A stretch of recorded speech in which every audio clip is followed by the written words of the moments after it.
Вітаю на нашому сьогоднішньому вебінарі. Сьогодні ми розширюємо географію. We are broader our geography for today our webinar. І тепер в нас додається ще Канада. І я сподіваюся, що Ендрю, ви почуєте, який він експерт, наскільки він надає можливостей вийти на ринок Канади.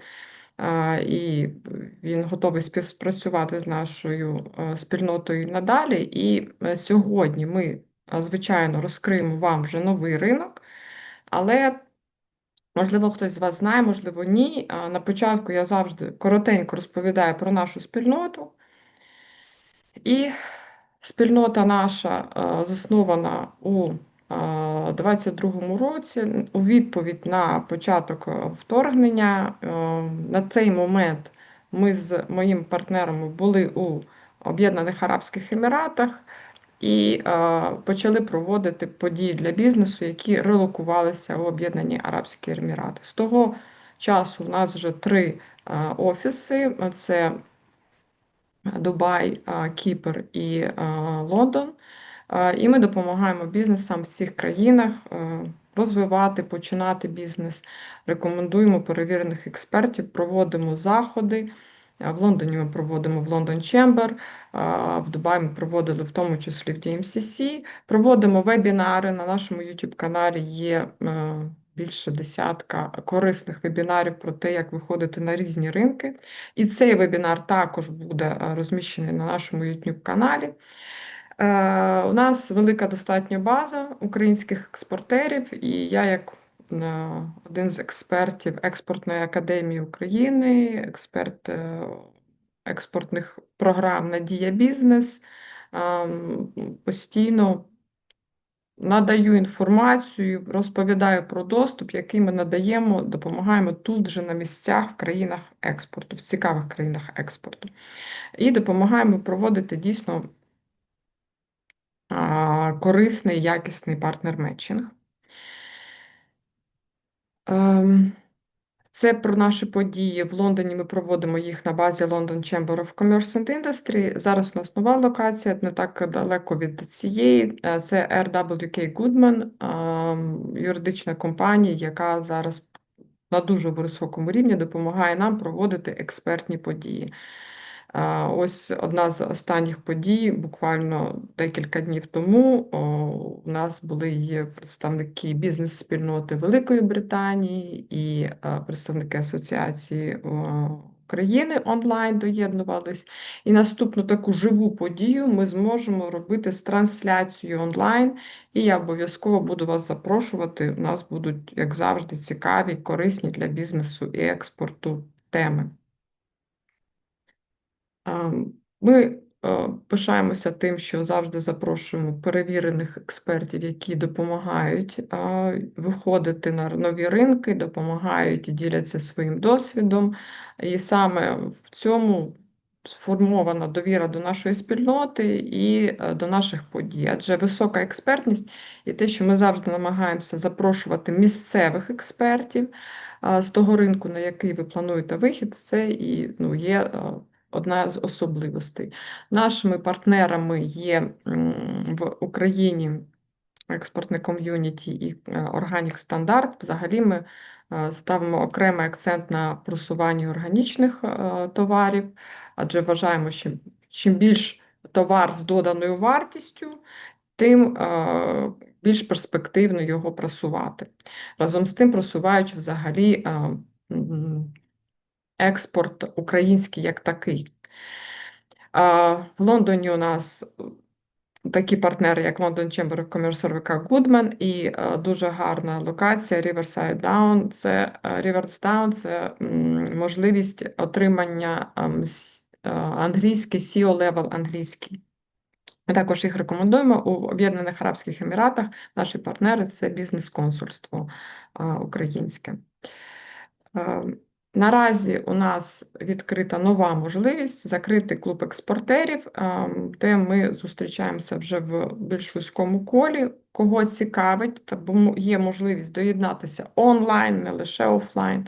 Будь ласка, пишіть мені після вебінару, я з задоволенням відповім на питання про доступ, про те, які це переваги. Зараз я на цих перевагах зупинятися не буду. Частково вони прописані тут, а частково ми надаємо вже по запиту. І хто бажає просуватися в нашій спільноті, також є можливість стати офіційним партнером. Кого цікавлять саме ці можливості, будь ласка, це вже в особисті після вебінару, адже сьогодні у нас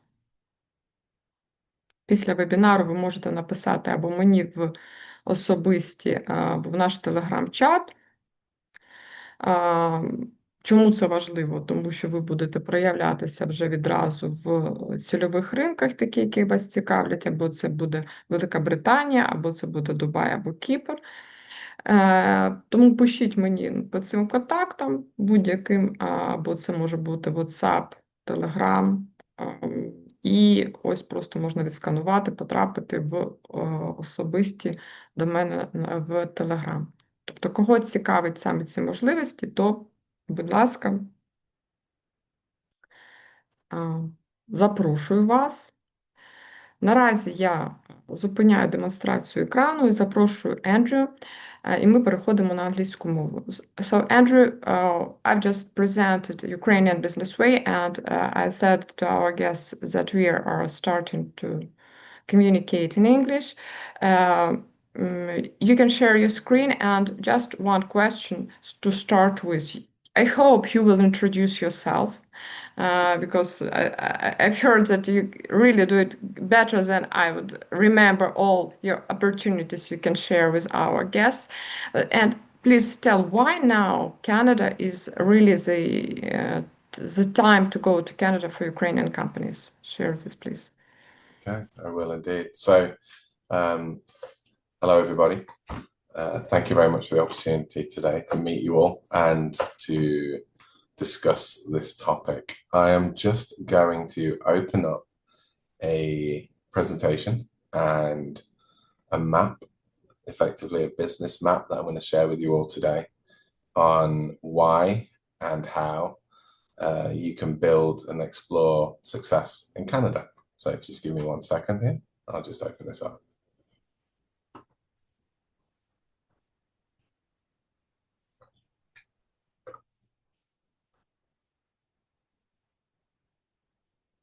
So it's just that screen view. I don't want this. I don't want this up.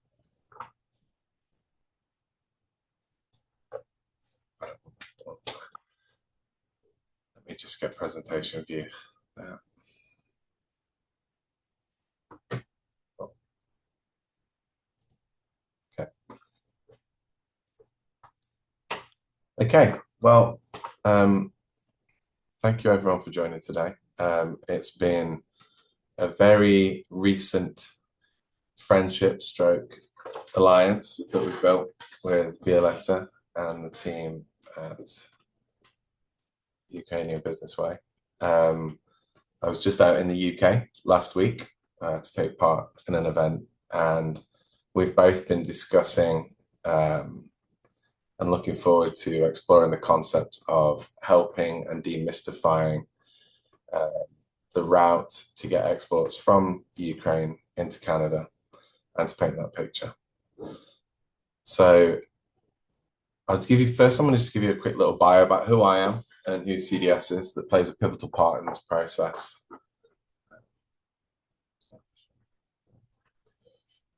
Okay. So I'll give you a little bit of background on myself. I've been in Canada now for about 25 years. I've worked in the food and beverage sector, retail sector, for just over 30 years. I began my career at Sainsbury's Supermarkets in the UK, where I held various senior management positions, including procurement, supply chain, e-com fulfillment roles, strategic roles there, heavily involved in product and network development.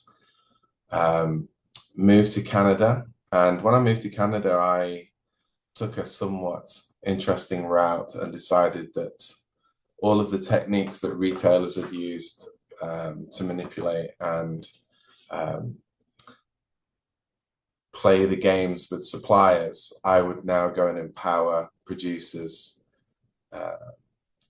to be able to negotiate and build logical trading and supply chain models to work with Canadian retailers. So I've been based in Vancouver now for about 20 years.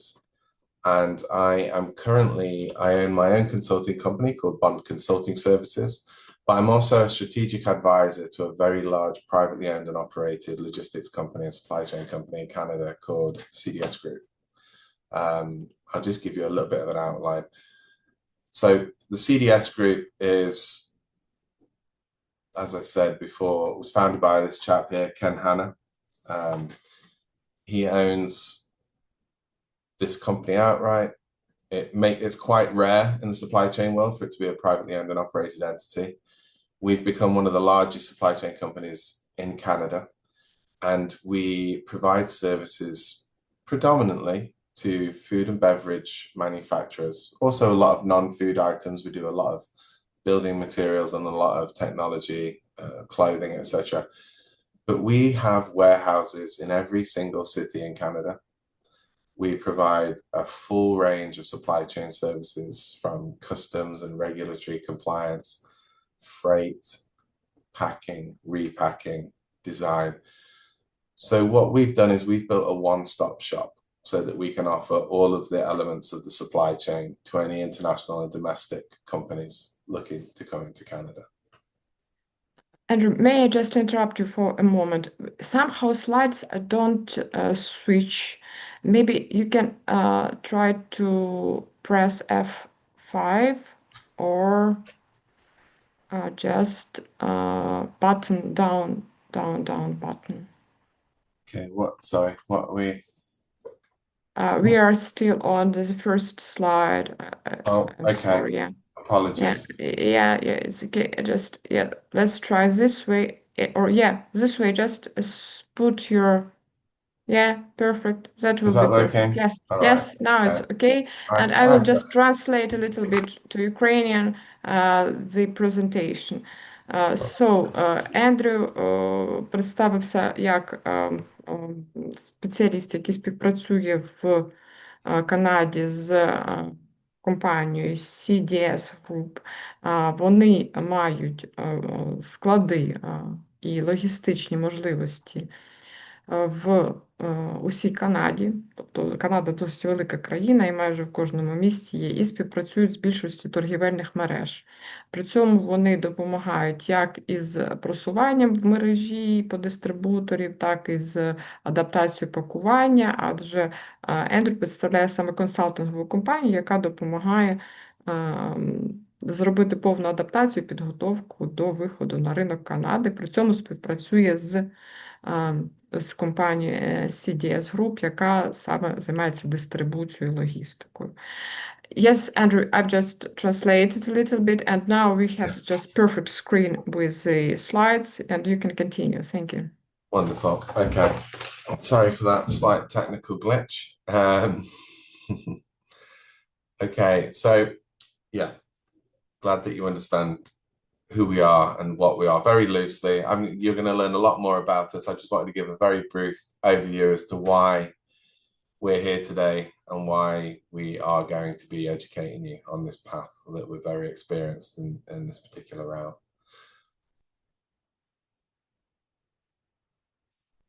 I'm just wanting to walk through now the objectives of today. So what are the key components that I'm looking to walk through and to educate you all on today? The question was posed, why is now the time to export to Canada? Why is Canada a logical trading partner? I want to teach you about the Canadian marketplace, about the domestic retail landscape. I'm going to educate you about how large Canada is and about how nucleated our population is.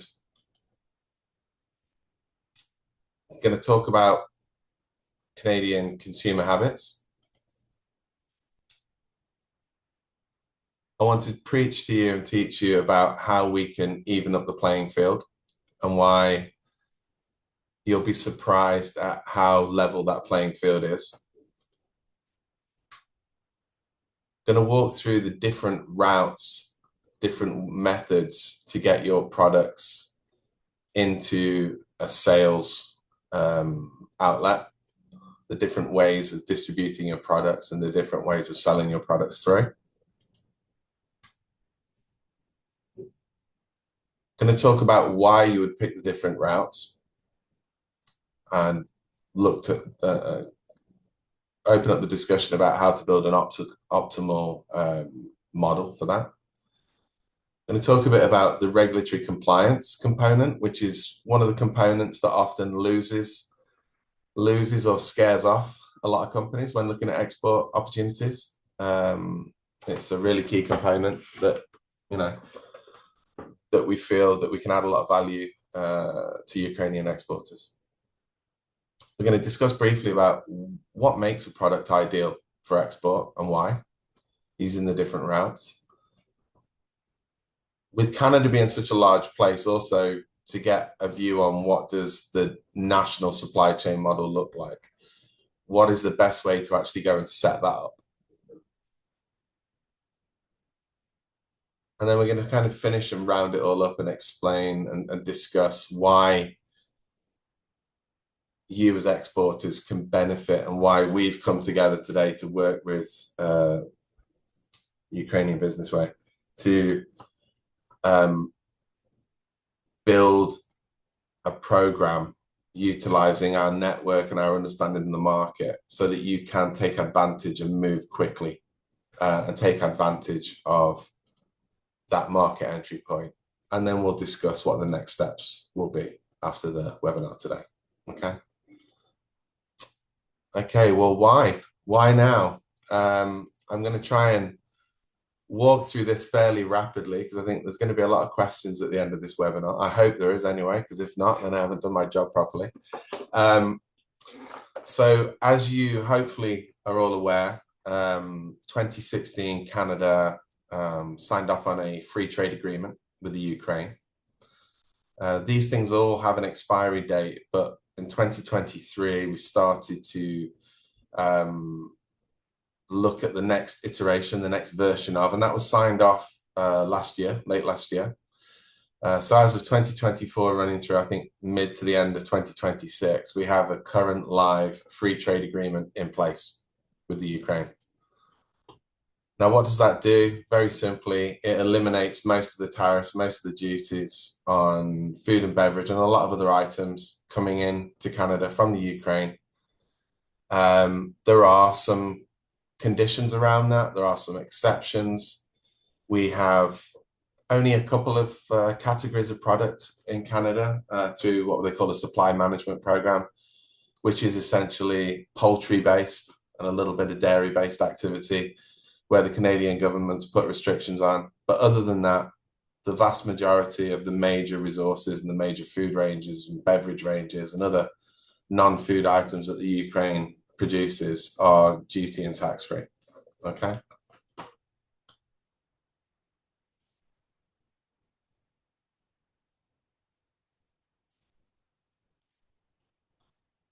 This one's fairly obvious. We're all talking today because we're all aware of the fact that the Ukraine has massive potential for manufacturing. You've got fantastic quality products. You can approach things from a commodity level, from a bulk ingredient trading level, from retail product level.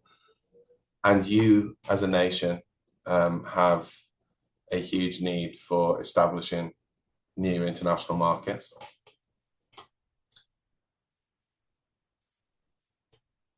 The big driver right now, the North American pull, you're the push, but the pull from our side is, and very front and center at the moment, is the impact of global tariffs.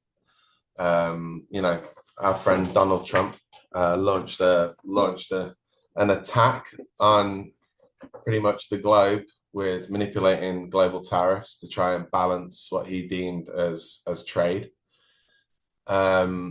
Canadians and the Canadian government had not bowed down and have decided to take the approach of, let's go and look for new partners, let's go and look for new friends, let's establish new free trade agreements, and let's look for movement back and forth in a positive mindset with like-minded nations that focus on things like quality and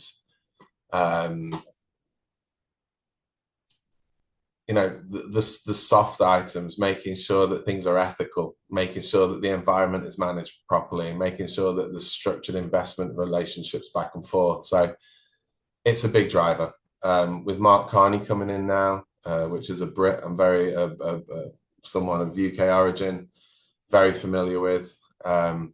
He is going to have a very different view, a very proactive view. So now is a really, really good time for us to look at this. As I've said, same thing. We need new trade partners. Canada, traditionally, like the Ukraine, has got massive prairies, has got the ability to produce a huge amount of food. We tend to export our primary materials and we don't process them and add value here. Traditionally, most of what we do will go offshore or south of the border to the US, who then converts the products that we've grown or the raw materials we've grown into retail items, and we buy them back off them. So there is a huge impact on retail, and we'll get to that shortly. Canada's got huge food security concerns.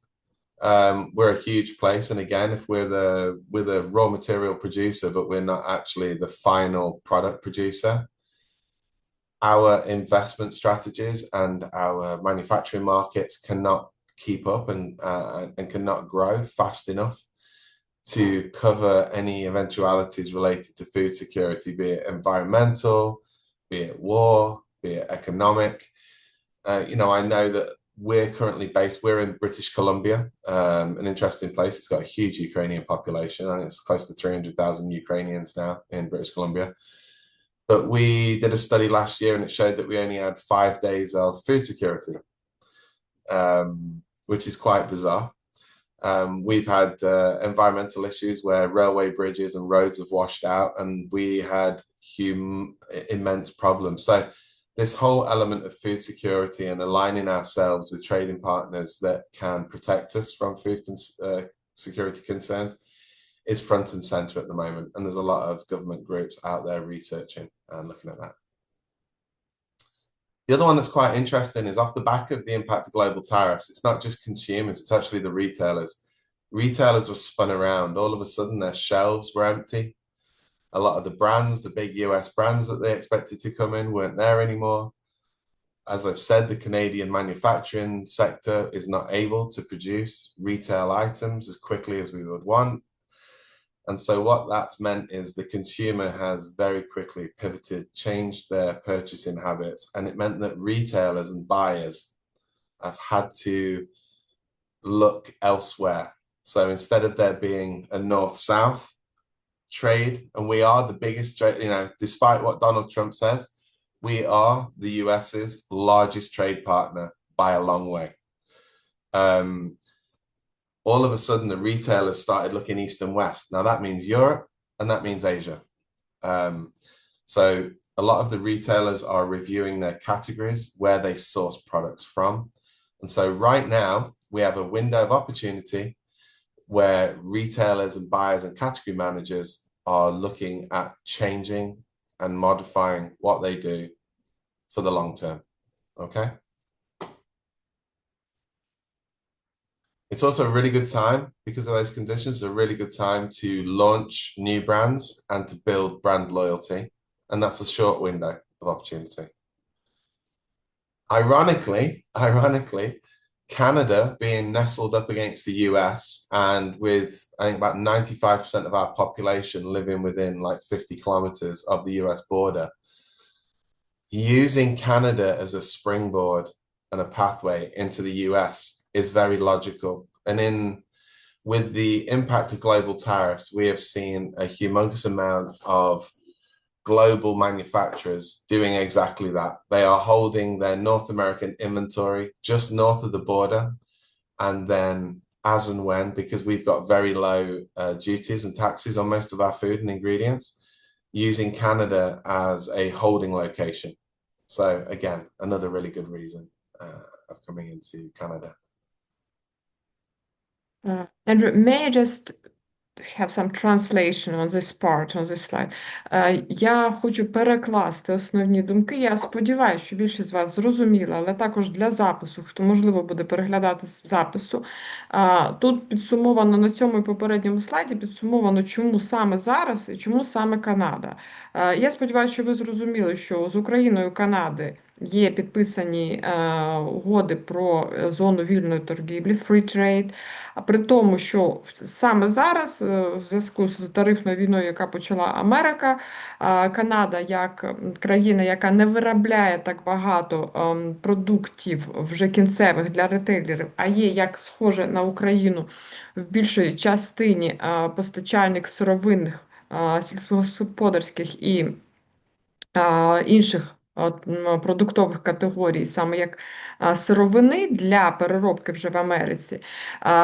Ретейлери, які виставляють саме товари на полицю, саме зараз переглядають свої портфоліо, саме зараз шукають нові можливості і нових постачальників не з Америки, не з півдня, а з Сходу і Заходу, тобто з Європи і з Азії. І, звичайно, лояльність до України дуже висока, і крім того, в Канаді, як всі ми знаємо, висока частка діаспора України дуже велика. Вона і до війни була велика, і з війною ще збільшилась, і саме кількість українських споживачів з українським корінням, які також будуть вітати українські товари на полицях, це все, що відкрито. Плюс додатково, я про це не знала, ось зараз якраз з вами слухала, дізналася, що дуже часто Канаду використовують як такий собі офшор для виходу на ринок Америки, бо у Канади є все-таки і залишились деякі гарні тарифні угоди стосовно експорту до Америки, і дехто привозить товари до Канади і потім вже далі експортує в Америку. Тобто це ще такі собі ворота до Америки. Крім того, що і сама країна дуже велика. Тому я далі передаю слово Ендрю. Сподіваюся, всім це зрозуміло. Якщо ні, готуйте питання, в кінці буде ще розділ питань. Yes, Andrew, I've translated main point. Unmute, please. Unmute, please. I'll do a better job of recognizing when you put your hand up there. Apologies for that. Okay. Well, I'm going to jump through this. I'm going to jump through this. I was going to show you some of the interesting headlines that we had in the newspapers. I'm just going to explain some of the radical steps that Canada actually took with the tariff wars, because it was quite interesting. So we've had big issues here with ever-changing tariffs. From day to day, it can be 15% today, 35% tomorrow, 150% the next day. It means that buyers and exporters are absolutely unable to stabilize and control relationships with retailers, buyers and sellers, which means that, bizarrely, we've had massive blue chip, multi-billion-dollar exporters out of the US that have multiple listings that in Canadian retailers actually pulling out because they can't stabilize their returns. The retailers can't stabilize their purchasing price. So it was almost like a friendly divorce, where they might get remarried again in the future, but we're not really sure. But they liked working together for a while. So it's quite an unusual situation. But, you know, a couple of the examples we had, the Canadian government and especially the province of Ontario. The province of Ontario, we've got, in order to be able to buy beer, wine and alcohol, it's government controlled. So the province of Ontario as an entity is the largest purchaser of US alcohol on the globe. So every month it was over $1 billion in sales of US alcohol. So once the trade war kicked off, the government decided that they would no longer sell US alcohol, and they locked up all the warehouses, and they have subsequently destroyed all of the alcohol. And there is no US alcohol on sale in Canada. And strategically, they seemed, I have to be careful about what gets out there into the public domain, but it was quite interesting the sequence with which the alcohol was destroyed. They started with the southern states and the bourbon that came out of the Republican states first. There's been lots of headlines like that. Consumers and the sentiment, it's been quite aggressive, and we all think, you know, eventually it will normalize and stabilize and everyone tends to get along. But we really do feel that, you know, the next 6 to 18 months really is the time to focus and expeditiously build some of these export programs. Okay, in this next section, I just want to walk through about Canada, the Canadian marketplace. It's an interesting place. I've come from the UK, one of the densest populations on the planet. You can drive from the north to the south in 3 or 4 hours. It's a completely different world coming out to Canada, which is obviously one of the largest land masses and largest, well, top 2 land masses countries on the globe, but with one of the smallest populations. We're only about 40 million people. It's a nation that's made up pretty much about 95% of immigrants. Very, very multicultural, very, very diverse landscape, very beautiful. And it's a very interesting place, and it can be a very rewarding place to do business. Okay, I've just put some little images there to make you all want to come on holiday to Canada. But yeah. Okay, so I thought this was quite interesting. I know I want to kind of get in and for people to understand the trade map to dealing with Canada. So huge place. I'll throw some interesting facts at you. To drive from Montreal on the east to Vancouver, if you were driving with your kids on a family trip, it's 6 days to driving 14 hours a day to get from one coast to the other. If you were to drive from St. John's in Newfoundland, it's 9 to 10 days to go from east to west.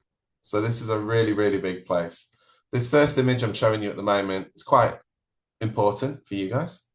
It is showing the volume of freight handled by the ports, by the different ports in Canada. Obviously coming out currently, obviously you'd be exporting through, if you were going ocean, you'd be probably going through Odessa or Gdansk at the moment, if you were coming into Canada, and you'd be hitting the East Coast ports, which fundamentally mean you'd be entering into the port of Montreal. But what's quite interesting is you can see that how that flow is balanced. There's multiple entry points on the East Coast, with Montreal by far being the largest in European commercial freight. But you can see that the other major player and the biggest volume coming in is into Vancouver, which of course is coming from predominantly from Asia and a bit from South America. It's just an interesting little map. It lets you see how big it is. You know, there's some provinces there like the Northwest Territories. I think there's 20,000 people live in that landmass, which is about 30 times the size of the UK. So it's quite interesting. It's a very diverse place. Okay. This is where you start to absorb information. And this is a slide that I think, you know, it's quite telling for you. What this is doing is it's showing you all of the major cities in Canada. It is showing you where, marked with a CDS mark, where CDS has its facilities. We're in all of the major strategic locations across Canada: Toronto, Montreal, Halifax, which is a port. We're in Winnipeg, Saskatoon, and Saskatchewan. We're in Calgary and Edmonton, in Alberta, and then our headquarters and where we've got about 1 million square feet is in Vancouver. We have very different regions. Our population is nucleated in certain zones, which I'll come to in a second. But I thought it was quite interesting right now to just get, you know, the juices going and get people to understand what the Canadian grocery landscape looks like. You can see that it's a fairly small group of retailers controlling a huge proportion of retail sales. If you look at those top 4 Canadian grocery chains there, Costco, Metro, Sobeys, Loblaws, you know, we're looking at 70, 75%, including Walmart, about 80% of the 80 cents of every dollar spent on food, beverage, and other non-grocery items is running through those chains, okay? So it's absolutely essential that you understand how to work with them, you understand what their networks are like, and you have the connectivity and the ability to access those buyers and those groups, okay? I'll come back to this slide. Yeah, one moment, I will just translate my Yeah. points.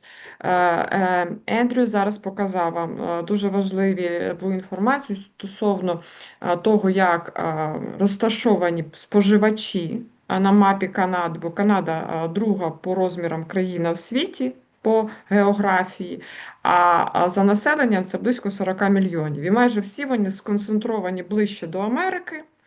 І по цих містах або на сході Торонто, в Галіфакс, Великий Порт, да, і з іншого боку, це вже основні порти, які завозять товари з Азії і Латинської Америки. Тобто нас, скоріш за все, цікавить частина, яка привозить товари з Європи. Це саме східна частина. Ось такими позначками червоно-чорними у цих великих містах найбільших позначено, де є склади компанії CDS. І, відповідно, компанія CDS має логістику по всій Канаді. І внизу ви бачите, що основні канадські мережі займають більше 70% продажів. Це Loblaws, Sobeys, Costco, Metro, Walmart і інші. Тому є розуміння, де сконцентровані споживачі, як до них дійти. Да? І саме компанія CBS, вона з всіма цими мережами співпрацює і має ось тут всюди логістику. Тобто з одного боку можна довести до іншого боку. І дуже цікаво, я сподіваюся, що ви розумієте англійську, бо Ендрю і пожартував там гарно, і розказав цікавинки, і сподівається, що він також заохотив вас завітати до Канади в якості туристів. Але це ви можете поділитися вже тоді в кінці нашого вебінару. Yes, thank you. Yeah. Unmute and we can follow, yeah. Right. So what's really interesting when you look at the size of this country is the sheer size of the country and the different environments and the different agricultural sectors. It means that there is regions of specialization, okay? So as an example, in Vancouver, British Columbia, which is everyone in Canada would like to live in British Columbia. It's got the best weather. It's got gorgeous coastlines. It's famous for its seafood, and it is the major fruit and tree fruit, and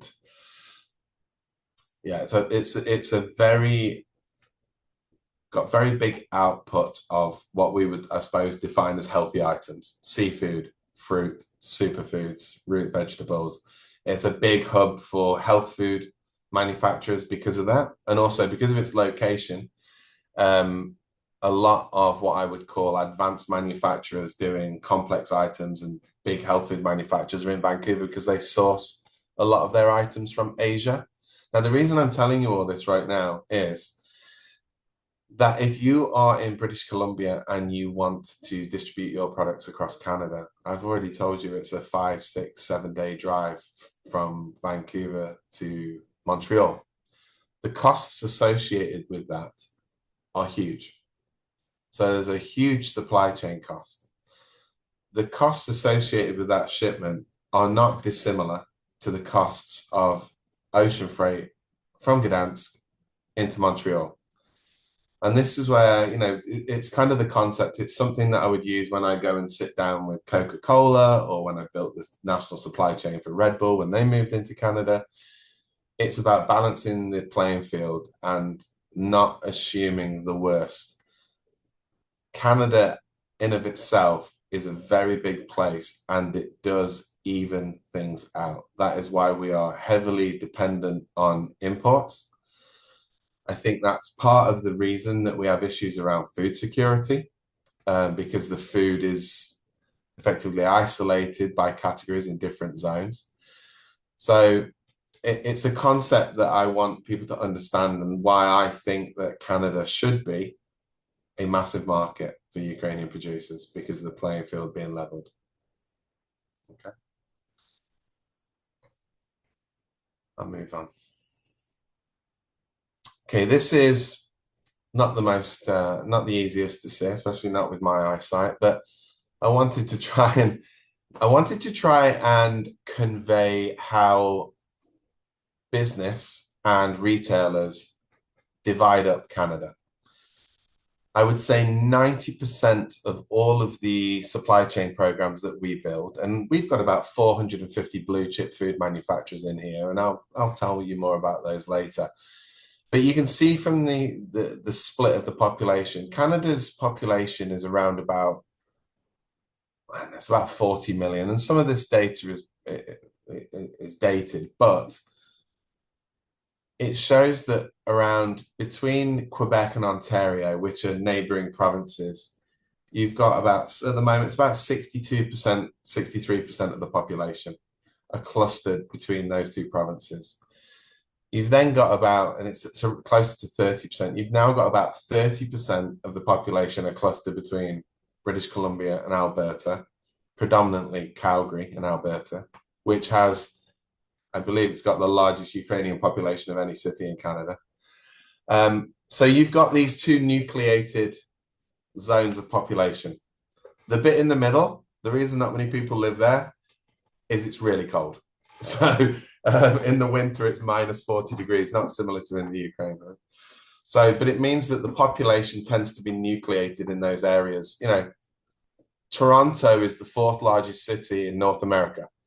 So it's got, you know, Greater Toronto, I think is close to about 9 million, 10 million people. So similar to London, it is a very, very big city. What that typically means is most companies, if they are wanting to build a logical supply chain and work with retailers nationally, most retailers will want you to work with them nationally, is you would set up a warehouse and a supply chain base and an operating base, one in the east and one in the west. And typically that will mean Montreal or Toronto, and then Vancouver or Calgary. Okay, so that is the model that most companies take for obvious reasons. Okay. There's some data here. Actually, this isn't the slide I was going to use, but what's kind of interesting here, oh, it's not there. What's interesting here is Canada's extremely multicultural. Okay. About 40 million population. We have different immigration policies that change dramatically the flow of personnel into the country. I think we took in one of the largest amounts of Ukrainians, obviously with the situation that occurred with the invasion by Russia. So we're at about 1.4 million Ukrainians nationally at the moment. It's a very, very diverse country. It means that the palate and the tastes of people are ever changing, dependent on what's going on, and even by city. So it really is a melting pot. The team that I've got here in Vancouver, I don't think I actually employ or have ever employed a Canadian. It's like the UN. Most companies are like that. It's like the United Nations, which I really, really enjoy. And it has a huge impact on the openness of the population to purchasing food from different locations. And it also means there's a lot of opportunity. Okay.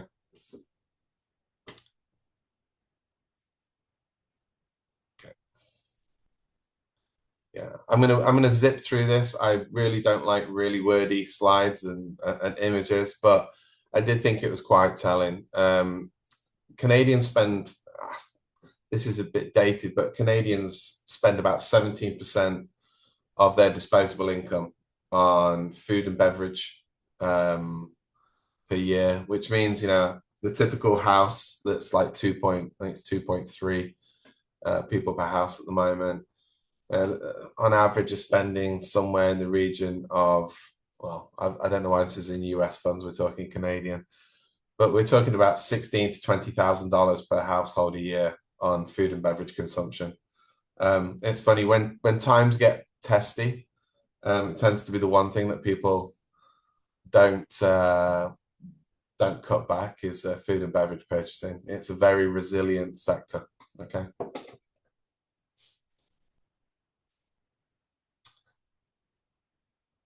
This is a quick schematic. It's quite busy, but it's quite interesting. It just shows you that certain retailers have different focuses regionally, will utilize their resources differently. The five big chains are expressed here, just showing their level of coverage. I'm not gonna linger on this too much. Again, I've cycled back onto this topic. I just wanted to explain the merits of some of the retailers, okay? A bit like in the UK or anyone else in Europe, you've got retailers that have different kind of demographics that they service. Canada's no different to anywhere else on the planet. I think you'll know whereabouts Walmart is positioned in the purchasing world. What's quite different in Canada is the strength of Costco. Okay, we do a lot of work with Costco as a company. We assist a lot of people with entering the market via Costco. Although it's only purported to be about 11% or 11 cents of the dollar spent on food and beverage, the ease with which you can work at Costco and the volumes that you can drive through Costco are substantial. And we are experts in that. We are one of their preferred partners. We work very, very closely with them. But all of those major retailers that are there as a company, we work with them in dedicated formats. We run some of their regional distribution centers. So we're actually regional distribution center manager for Walmart as well. And we run dedicated programs for all of the other retailers that are on there. Okay.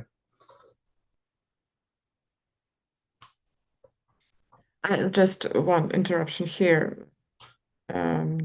Перекласти трохи те, що було в цьому блоці. По-перше, Ендрю розповів, що мультикультурна дуже країна і дуже різноманітна з точки зору географічного розположення. Була статистика, ви можете потім повернутися, подивитися по населенню в різних частинах Канади, і ми можемо зрозуміти, що, наприклад, так, можемо сказати, що в Канаді багато і так органічних товарів, фруктів і, наприклад, морепродуктів. Але вони сконцентровані в основному на західній частині, там, де Бритіш Колумбія. А їхати від Бритіш Колумбія до Торонто 6 днів. І автомобільний транспорт, автомобільна логістика дорожче, ніж привезти шіпмент з України до Торонто морем. Тому здається, що в них все є, але потреба в імпорті залишається дуже високою. Якщо розглядати концентрацію імпорту в частині, там, яка цікавить більше нас, як українців, да, то там є все одно дуже багато можливостей. І, звичайно, мати офіс Торонто дуже добре. Ендрю розповів, що компанія CDS є партнером Costco, і в Costco дуже легко зайти, бо вони є preferable, одним з основних партнерів Costco, але також вони співпрацюють з іншими, з Walmart і з іншими мережами, які займають 70% рітейлу в Канаді. Далі, якщо у вас ще будуть питання, ви записуєте питання і далі задасте їх в кінці вебінару. Yes, you can unmute and we can go on. Okay, so I'm mindful of the time, so I'm going to try and be a little bit more punctual here. I did just want to share this image, and I thought it was quite interesting. The Ukrainian baking sector has become a highlight in Canada. They are the hot commodity in most of the big cities at the moment. We just had a visit from Mark Carney about last month, and he went to go and visit probably the most popular bakery in British Columbia, where there's queues outside before they open. And there is a lot of interest in Ukrainian food, Ukrainian concepts. And yeah, I have to admit that I've also fallen foul of queuing up at this particular bakery with my children every weekend. But yeah, it's just a bit of a success story, just to show how in the public eye Ukrainian food is currently. Okay, just going to shoot through. Let's skip ahead. I just wanted to show you, this group here would cover like 95% of all of the retailers in Canada. We're working with all of them. We deliver into all of them every single day of the week in every single city. We've got about 5 to 6 million square feet of storage across Canada. And like I say, we are running dedicated consolidation programs for these retailers. And we deal with the retailers, not just managing supply chain, but we also deal with the retailers in terms of making recommendations and promoting international products to them as well. Okay. Okay, this is the bit where I have to move on. So this is the roadmap to success, I've called this section. So it's a little bit more wordy than I would like, but here we go. So I've been doing this for a long time in terms of assisting international companies with being successful in Canada. I've spent years traveling globally, off to Japan and Scotland and Thailand, Vietnam, building programs to go and work with industry bodies, government bodies, to actually go and build strategic approaches to coming in. Typically when there is changes in trade agreements and duties and tariffs, but we've been doing this a long time. So there's really a few different components that you need to master to go and do this. And I'm going to walk through this fairly quickly. We can circle back after and follow up subsequent to this webinar. But one of the key pieces is legislated and regulatory requirements when you come in and you deal with Canada. We are a country with 2 languages, unfortunately, and we've got labeling requirements, we've got tax requirements, we have a Canadian Food Inspection Agency, and there are elements there that scare a lot of companies off. The other component and consideration that has to be explored and has to be approached in the right way is to gain market insight, is to understand the Canadian market, is to understand what you're walking into. How do you do that? How do you assess the market? How do you control your understanding and build the right education? And how do you understand the flexibility that you need as an organization to be successful? And I'll walk you through that in a second. The other one is to understand the different routes to market. What are the pros and cons of the different routes, the different types of movement within that market, the way that you sell your product, looking at the concept of a hybrid model and looking at short versus a long game. Then we're going to talk about the optimal supply chain framework. Again, Canada's a giant place and supply chain is always a pitfall for a lot of companies, understanding the costs. And then finally, we're going to talk about how you can utilize the network that we have got, both CDS and Bond, the network that we've got in order to bring all of these components together. Okay. So let's get into the regulatory checklist. This is the piece that can create the biggest roadblock to people's success. So the key considerations when coming in are understanding the packaging and the labeling requirements that come into Canada. We speak English and French. We've got regulations that mean packaging has to be bilingual. As a company, we can help with that. We have all the services there available to help you navigate that pathway. The other component is making sure that you understand the tariff identification and getting aligned with the customs clearance partnership, which again, we can help with.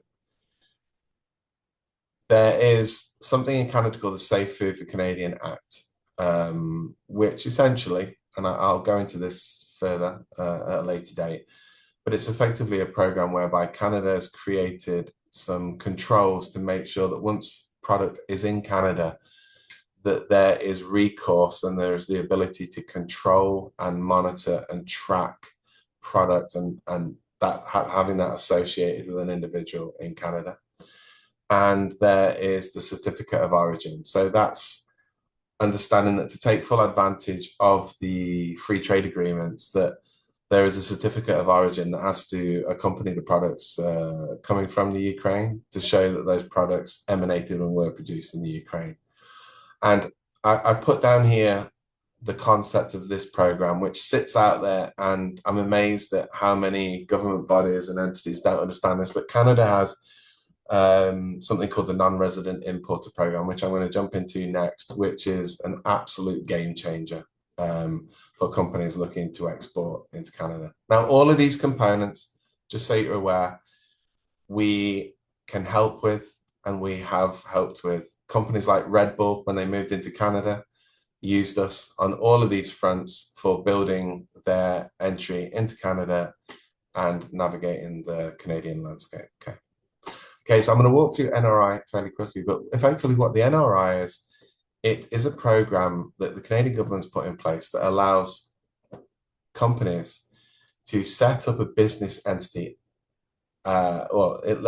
It's a business entity that's located outside of Canada that assumes responsibility for importing goods into Canada, handling customs clearance, paying the duties and taxes.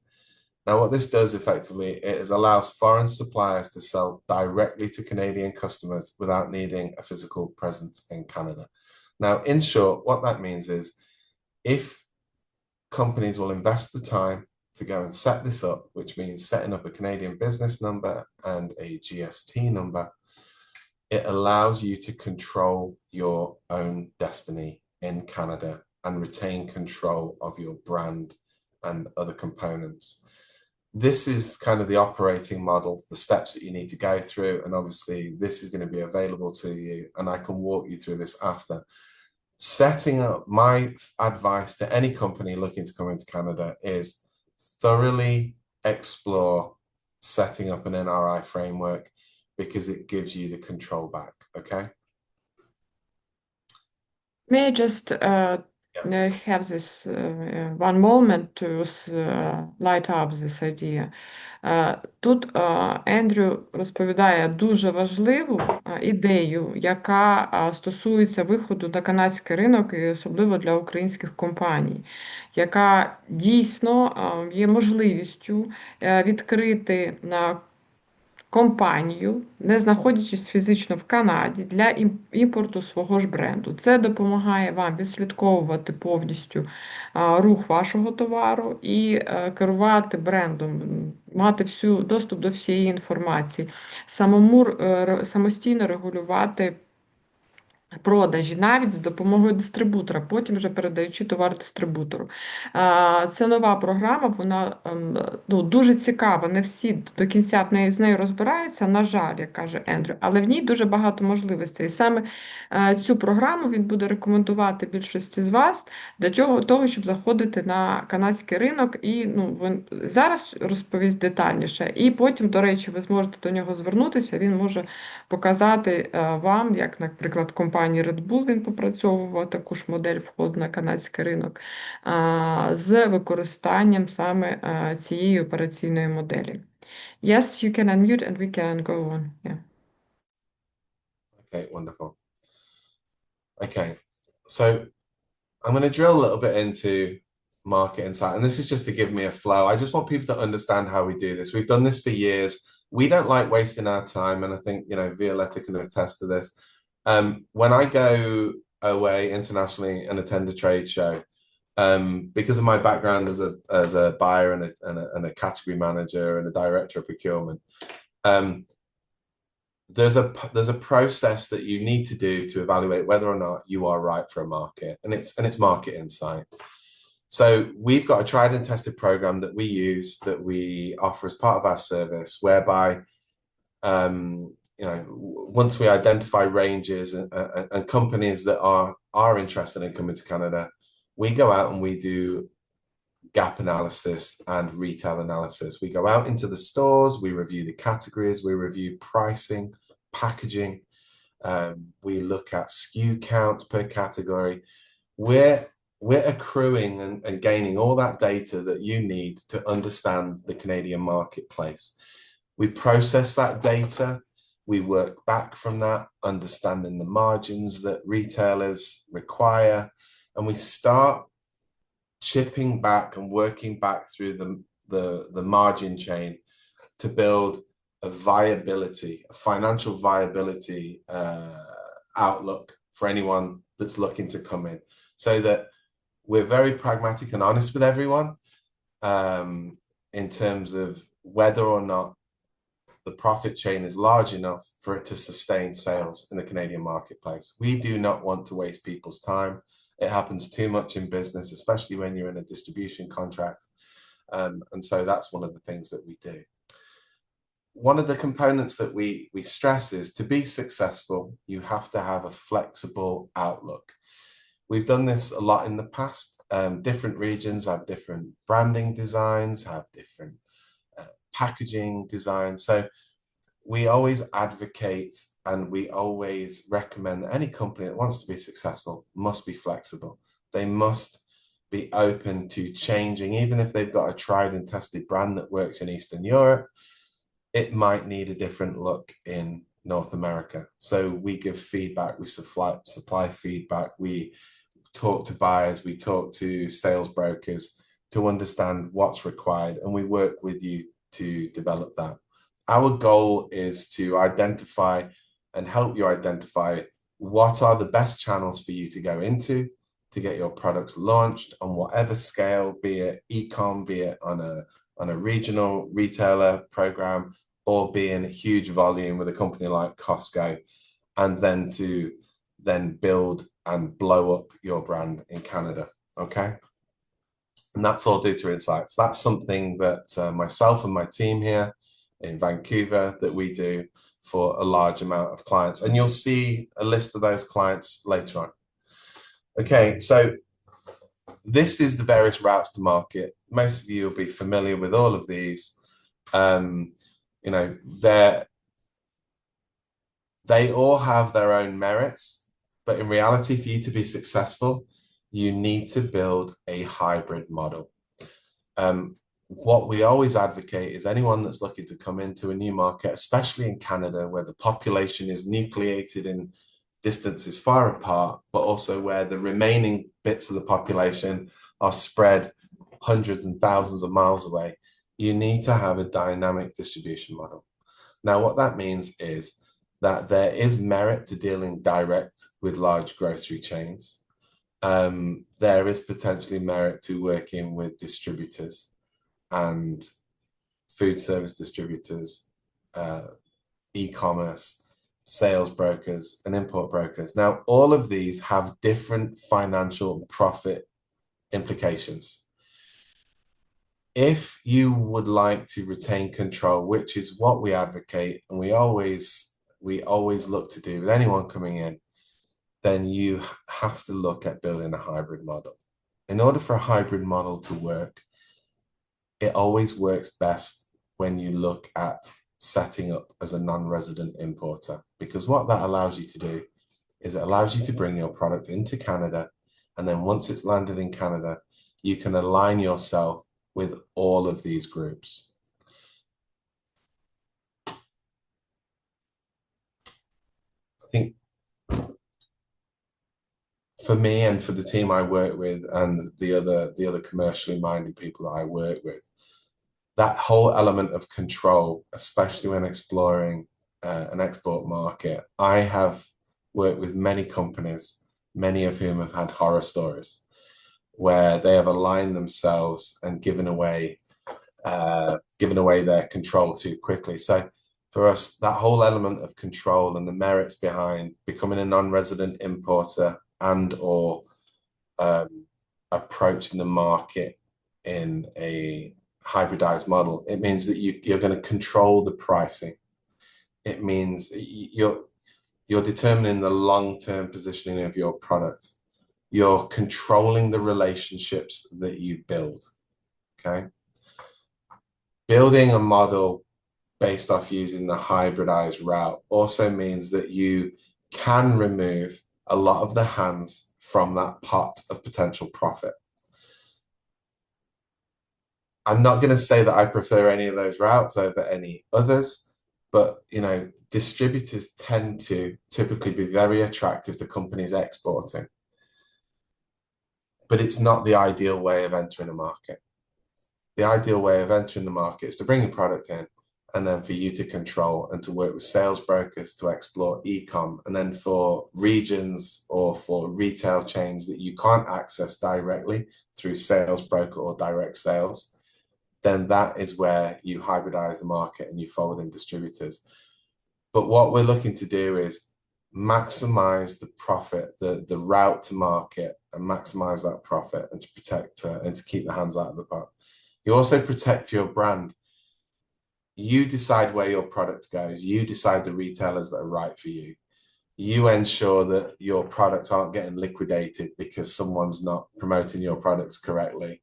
And then the only time that you see your products on shelf are heavily discounted because someone's not behind your brand properly. And also you can be nimble. So you control your inventory. You've got inventory on the ground available in regional cities, which means that you can then get the product into the hands of the buyers. You can do marketing, you can do trade shows, you can do in-store testing and promotions, etc. Okay. On this point, I just add some moderation. Що хотів сказати Ендрю попередніми двома слайдами, якраз, до речі, тут є питання від Олександра Калініна. Звичайно, питання передресую до Ендрю, але Ендрю на попередньому слайді показав, що дійсно є багато різних моделей, як можна зайти на ринок Канади і будь-якої країни. Є брокери, є рітейли, є дистриб'ютори, є e-commerce платформи, але можна створити гібридну модель саме через відкриття NRI. Що це таке? І потім також питання від Анни. Я ще раз перепитаю Ендрю.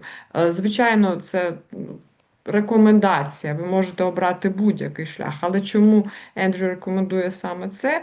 Тому що таким чином ви можете скористатися будь-яким з наведених каналів дистрибуції, або навіть обрати декілька. І заходити в e-commerce, і заходити в рітейл, або і заходити через дистриб'юторів. Тобто жонглювати цими каналами, переміщувати запаси, якщо дистриб'ютор, наприклад, не справився, ви можете переміщувати запаси в інші. Ви будете контролювати свій бренд, і ви будете контролювати саме головне, як формується ваша маржа і прибуток. Keep hands out of the pot – це значить, що ви будете тримати в руках ціноутворення і створення прибутку, а не передавати це, наприклад, дистриб'ютору. І be nimble – це перекладається як бути спритним або гнучким, тобто ви зможете дійсно переключатися на різні канали, особливо на початку це важливо, щоб знайти ось цю свою модель, свої декілька каналів, де саме ваш товар, ваш бренд будуть найкраще сприйматися і продаватися. Це забезпечить максимальну ймовірність успіху за думкою Ендрю, і в нього достатньо досвіду, щоб про це говорити. Далі я йому передаю слово, але ваші питання я обов'язково ще задам потім в кінці Ендрю. Yes, Andrew, I've just translated. We can move on. Okay, wonderful. Yeah. Okay, I'll just come back to this really quickly. I think when we look at this model and we look at the different routes to going in, you know, when we think about things like e-commerce at the moment, what was quite interesting, we said there's 1.4 million Ukrainians in Canada. There is already a captive audience to go and look at that. You know, as an example, there's more Ukrainians in Canada than there is Filipinos, and there are a huge amount of Filipino import companies, you know, bringing in and really pushing the Filipino food section. I mean, most retailers have got a section dedicated to Filipino food. now is the time to go and build that and go and really go and get the Ukraine out there. But it means that things like e-commerce that we can fulfill, we're unusual in the fact that we can do dry, fresh and frozen e-com fulfillment for food and beverage companies and anything else for that matter, be it bikes or fertilizer or, light bulbs. We're there. All of these elements here, because of the fact we've been in business 30 years and we've got a lot of blue chip brands that are in here, we are very well versed in understanding who are the best companies out there to align with in terms of those sales routes, which means that if you want to hit a certain retailer in a certain region, we feel very confident we can pick the best of the best and that you can build a jigsaw of the best partners, as opposed to aligning yourself with one partner that you meet at a trade show. And there is never any way that one partner alone on a sales front can be strong across Canada. So hence the hybrid model. Okay, so this is a summary of, from a supply chain perspective, what you need, because this is always the Achilles heel for food exporters. So, from cradle to grave, you need a customs broker that will handle your customs documentation and your tariffs and your paperwork. You need a national warehouse network, dependent on what type of commodity and what temperature you're at. In reality, those locations need to have all the globally accepted certifications such as HACCP, BRC, which I know that you'll be familiar with, CFIA, organic. I know the Ukraine is a huge producer of organic items. So our network, as an example, has all of those in every single facility. You need, because of the size, you need to understand the benefits of using different modes of transport within the country. Again, we service all of those currently, be it road, rail, air. International freight services, ocean and the drayage, moving containers around the ports. That's another consideration that goes into your pricing model as you build the logistics. And you need a partner that can help you build the costs and forecast what the costs are. My background is in cost avoidance. I help companies build business models, build safety stock models so that they can minimize the cost of getting a unit into a consumer's hand. And you need a partner that will build that. And very importantly, you need real-time data. You need business intelligence, which means inventory. You need access to online tools showing your inventory, showing your freight, showing your tracking, showing your costs. And as an added service, which really does make a difference, is knowing that you have access to domestic co-packers, so that once you've got product in Canada, you can now modify that product and create retailer-specific offerings. It's huge. It's a huge thing in Canada at the moment. So these are fundamentally the components within the supply chain that you would need to have to be armed to do business in Canada, okay? Okay, this is where I go and promote the services that we've got. So, this is where, CDS Group and Bond Consulting, we have built all of these services, coupled with the establishment of the sales networks and the partnerships to get products where they need to be, in front of the buyers, in the right way, building the pitches, building the sales solutions, understanding how those companies work. CDS and Bond and our affiliated partners, we can offer all of these components to our clients so that you have everything that you need. We want to fast track this for the Ukrainian business community. I am committed to coming to the UK every month for pretty much for the rest of the year, to come over there to follow up and to do workshops and to run through programs and to build these with exporters and manufacturers that are looking to come into Canada. But we have all of the components in place to build this for the Ukrainian companies. I thought this was quite interesting. This is the alumni. These are companies, global brands that have used us to launch into Canada. This is big brands. This is Red Bull, and Red Bull entered the market. We ran the entire supply chain for Red Bull: storage, freight, customs, drayage, even managing all of the resources required to go and run their endless events. Vita Coco, which is a huge coconut water brand. And then this is quite interesting. The companies here, Pulmoni, Freiberger, and others on there that are in the frozen domain, coming from Europe or coming from Asia, and building a model coming in from the East. And then you can see some brands that you'll know if you're in the UK. When Costa Coffee decided to attempt to come into Canada, they came to us. We did a rollout program, and the same thing when Walmart moved into Canada. We were one of their pivotal partners for establishing regional distribution centers. Okay.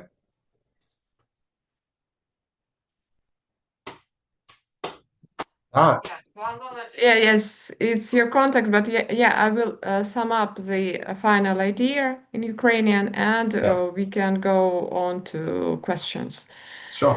Що ж, далі на двох попередніх слайдах Ендрю підсумував, що треба для того, щоб робити експорт. Більшість цього ви зрозумієте, да? Треба вам і брокери там же на місці, вам треба розуміти, хто буде робити логістику, вам треба розуміти, хто буде говорити з рітейлом. І ще до того, можливо, треба якось змінювати пакування, наприклад, Costco – це cash and carry, Walmart – це, тобто, можливо, треба перепаковувати товар на місці для різних ретейлерів. І підсумком було те, що компанія, яку представляє Ендрю, якраз робить комплекс цих послуг в одному місці. І зараз це ось якраз бренди, з якими працювали вони з самого початку, допомагали виходити на ринок Канади. В тому числі це заморожені продукти, тобто є різні температурні режими від заморозки до охолоджених товарів, і навіть одна велика українська компанія вже також працює з компанією CDS.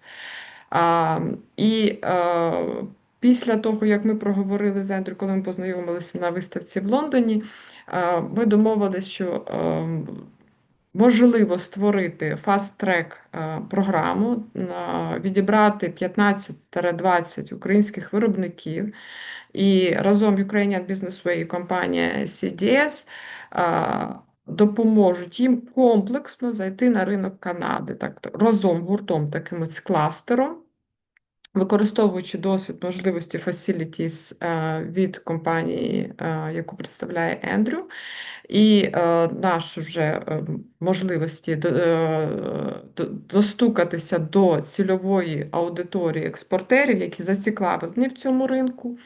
Я сподіваюся, що тут, можливо, дехто є з асоціацією нас, ви поділитесь записом цього вебінару для того, щоб більше компаній побачили ці можливості, бо наступним етапом це буде саме відбір компаній, які підуть в гуртову таку співпрацю, або якщо великі компанії хочуть самостійно, далі контакти Ендрю.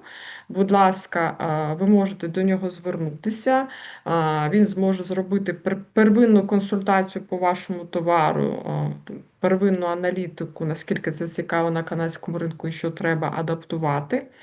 Ось, але все-таки пропоную, якщо це невелика, потужна компанія, яка може вийти потужно самостійно на канадський ринок, а ви хочете зайти в цей кластер, то ви можете звертатися через Ukrainian Business Way. Далі я зараз віддам контакти Ендрю в чат. І якщо у вас є питання, будь ласка, задавайте. Ви можете голосом задати англійською мовою, включити мікрофон і камеру, можете написати у чат.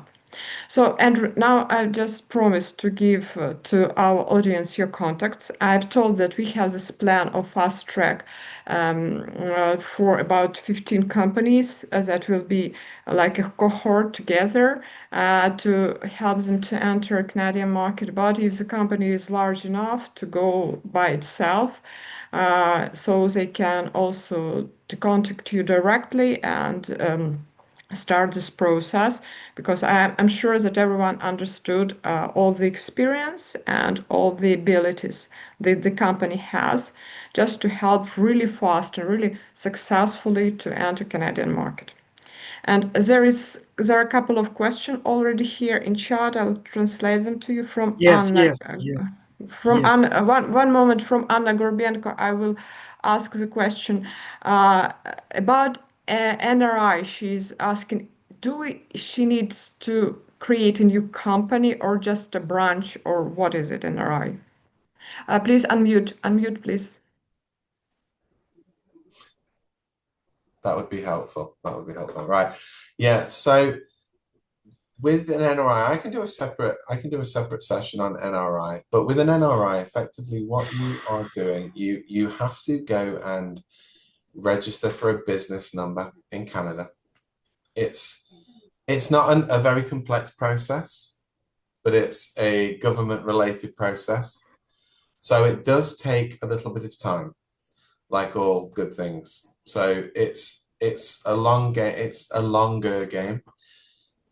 So you apply for a Canadian business number, you apply for a GST number. The premise of it is that you are shipping products to yourself, effectively. Okay, so you're shipping products to yourself. The way that you move, the finances is dependent on you. You know, it's like almost like an intercompany transfer, the way it works. What's occurring there is you're going to pay GST, and also the Canadian entity, or you would build in the cost of the duties and taxes to come in. Now, what's quite interesting there is we're free trade. So the complexity around having to build in duties and taxes and pay duties and taxes as product arrives, go. The second piece is that GST collection in Canada, which is obviously where the Canadian government, they want to capture GST. The GST, there's very little GST applied, if ever, applied to food, depending on what type of food it is. So the vast majority of the time, and I don't think I'm going out on a limb saying this, there is no GST on food sales. So the two components that the NRI would have you basically manage with the business number are duties and GST. If you did pay any GST, you would claw it back anyway. So it's a process that we could do. I can set up a masterclass with one of our partners that can walk you through the NRI program. All of these companies that are on this slide here, yeah, apart from Walmart, we won't have done theirs, but the majority of the food brands on there, we would have been involved in some way or shape or form in assisting them with the logic of setting up an NRI, which is done through our customs brokerage division. So yes, you set up a business number, but it's a very, very simple operation, and we can give you a masterclass on it. It's not something to be concerned about. One more question. So a person shouldn't come physically to Canada, or shouldn't have a visa to Canada. It can be done online. Is it correct? Yeah. So you don't need to go and set up as a non-resident importer. You don't need to reside in Canada. You are setting up a satellite business, which is done through the business, setting up a business and getting a business number through the NRI program. So you don't need to have anyone in Canada operating for you. Thank you, it's clear. Sergey, your question, please. Yes. Hi, Andrew. One question. If in this program can see the IT solutions for logistics in industry, ERP for truck drivers company. So is there an opportunity for IT companies to get in the world of ERP in Canada? IT solutions ERP for truck drivers company. Yes. Yeah, I mean, I think everyone in Canada understands the strength of the IT sector and IT development in the Ukraine. We know it's one of the strengths, a huge strength within the Ukrainian marketplace. And most definitely, there's no impediment, there's no blockage for you to be able to do business and to operate here.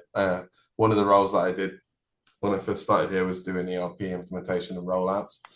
So, you know, there's a lot of European players in the market here. There would be no complications for you playing a part in the Canadian supply chain market. Yeah, but we are mostly here about food and FMCG products yesterday. But yeah, you can connect with Ukrainian Business Way, maybe about also IT promotion. Artyom Yes. Tkachenko. Okay. Yeah, I'm sorry. Yeah, Artyom Tkachenko, your question. Yeah, hi. First of all, I want to thank Andrew for such interesting presentation of the possibilities of your company, and thank you to Violetta for organizing this meeting. And the question is to Andrew, what types of products do you work with? Just the food and beverage or in other types as well? Thank you. Okay. So historically, the company was born out of the supply chain company, we actually stored pianos.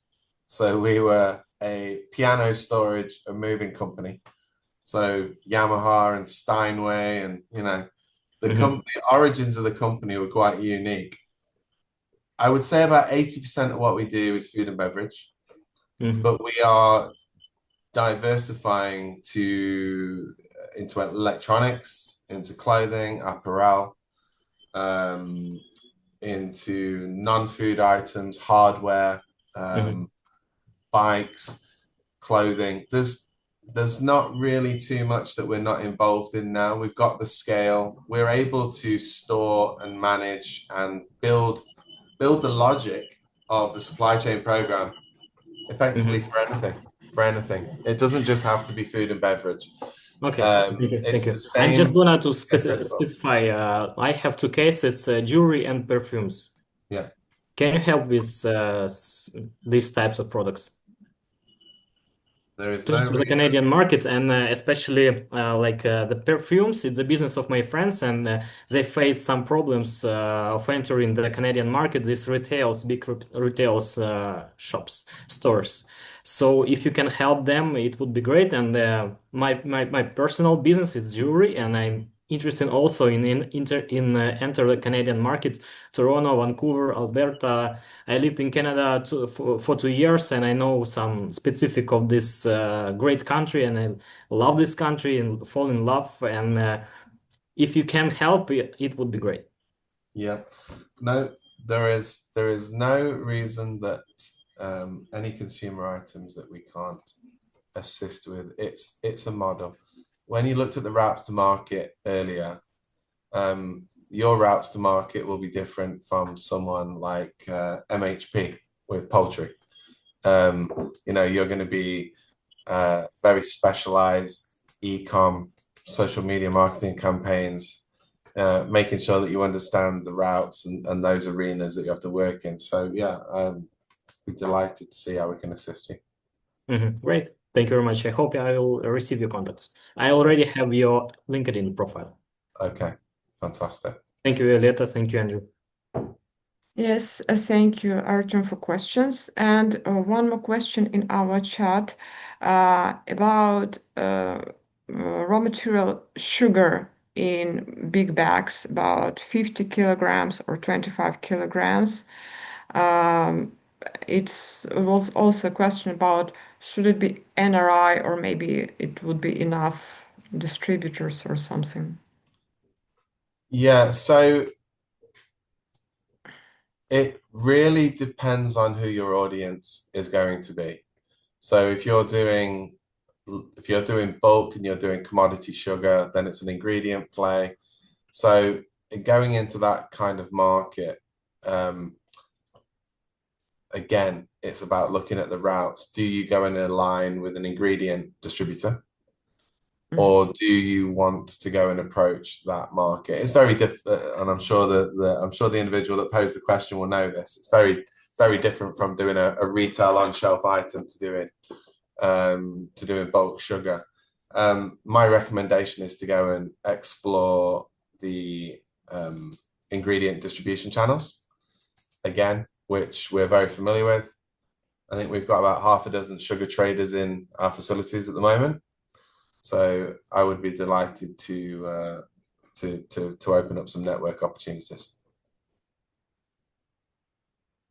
Thank you, Andrew. Тобто, якщо ви, Олександр, зрозуміли, то так, треба, звичайно, під кожну компанію треба з цієї гібридної моделі створити свою або гібридну, або брати якийсь канал.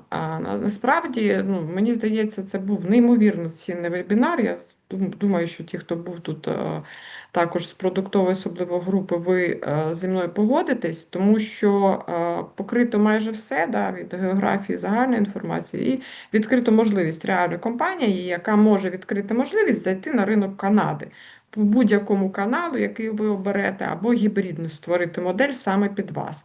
І до того ж є домовленість про те, що деякі компанії зможуть зайти когортою, тобто разом, да, отримати, по-перше, консультацію, що дуже цінно, консультацію на місці, підбір каналу, і потім вже спробувати зайти на цей ринок.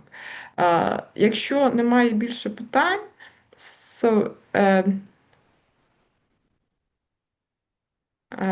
there are some things in the chat, and I would like to really thank you, Andrew, because it was most valuable webinar as I couldn't even imagine for the exporters, because it's practical, because you are from a real company that can provide facilities, that can provide consultancy, how to enter market, and you are now open for further discussion with companies or with cohort of companies. And I'm sure that this webinar should be shared to the colleagues, if you want to share to colleagues. And I think we should repeat it, maybe this webinar also, even for broader audience, and maybe to go deeper in some questions, for example, in labeling, packaging, and product adaptation, and about NRI and entity, and choosing hybrid models or some channel. I'm sure that there will be interest, and now we are on a stage where companies can come to join the program, how to enter the Canadian market. And I think we have one more question from Pavlo. Thank you. Andrew, Violetta, thank you for this call. Thank you for doing this for our country.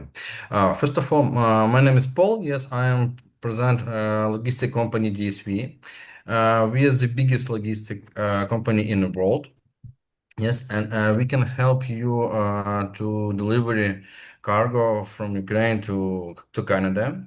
If you know who is can be interesting, yes, I will happy that you give me contacts, and we can do it together. We can organize logistic from by sea or by air. We work in another in different cargo, from fresh cargo or deliver or general cargo. Yes, if you know who will be interesting, I will be happy. Maybe we can organize logistic for you in Brazil, for in Canada. Our office DSV is have office more than 1,000 countries in world. Yeah, perfect. So it's just the link that will add added value to this webinar. So you just if you connect delivery from Ukraine any point to Canada, and here in Canada company CDS, we can create really huge value and do this process even smoother. And about calculation, some margin about calculation rules is to connect Pavlo and Andrew. We can just have really precise calculation for each product. What is the cost price in Canada in any point. Yeah, it's good. Thank you, Pablo, that you've here that you told us who you are. And please connect with Andrew by LinkedIn first. And there is a question from Artyom, how best way to contact one more, please. Andrew. Yeah. Якщо для когось буде потрібна з партнерів логістика в Канаду, будь ласка, звертайтеся, ми зможемо допомогти в плані там організації цього доставки. Тому що я бачу, що тут багато хто можемо бути корисними. Thank you. Thank you, Violeta. Thank you, Andrew. Yes, and yeah, now we have this contact of Andrew in LinkedIn. I will just repeat it. And of course, through Ukrainian Business Way, I will inform further that you can send us your interest to go as a cohort to enter Canadian market. Yes, Andrew, maybe you can add something, or we can just. Yeah, no, I mean, I think it's a really, really good time right now. I think one of the frustrations for me, having done a lot of kind of, let's call it national level approaches to try and get cohesion, to understand the opportunity, is the concept of strength in numbers, about a shared lived experience, and everyone to try and form as many links so that you can utilize the same services at the same time, to bring down costs, to build expertise, to build collaboration, co-marketing, without it signed into kind of dreamy and ethereal. But I really do think that there's a good opportunity. And I think we've spoken before about ways that Ukrainians as a whole could really look at how you brand your products. We talked about logos and emblems, things that build some cohesion. One of the programs that we've looked at doing, especially in the retail sector, is to make sure that when we approach a retailer, we're able to go and put a catalog together, so that you've got almost like a category, you're managing a category. I think Ukraine as a whole can manage itself as a category. Typically it would be within a defined category of products, health food, be it tea or whatever, but I really do think Ukraine has the opportunity to create their brand, and create some kind of unity there. So, and I think one of the other things is that I would say it really makes sense to take advantage of some of the government support and some and think about how we conduct some marketing events, how we utilize social media. I know that, again, IT and social media manipulation are strengths and skill sets that exist domestically within the Ukraine. Is to really see how we can bring all of that together. So yeah, that would be my parting gesture. I think you've got, there is a huge opportunity.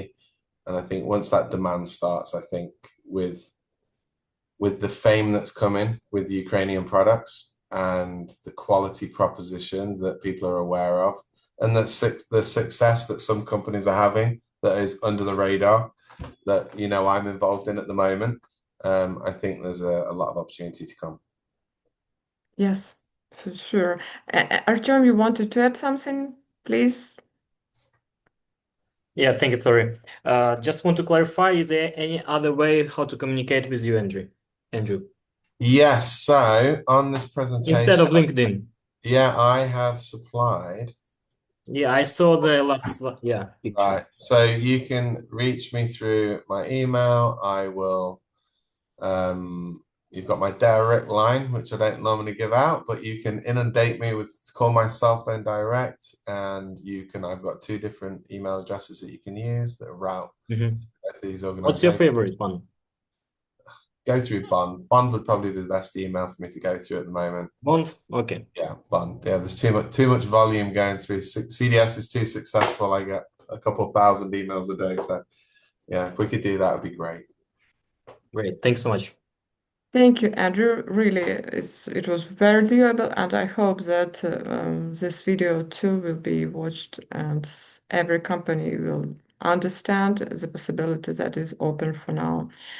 So thank you, and I'm sure that we will meet Andrew later in some other webinar, or maybe in our mutual activity to promote Ukrainian cohort companies to Canada. Thank you once again. See you. Bye, everyone. Thank you very much.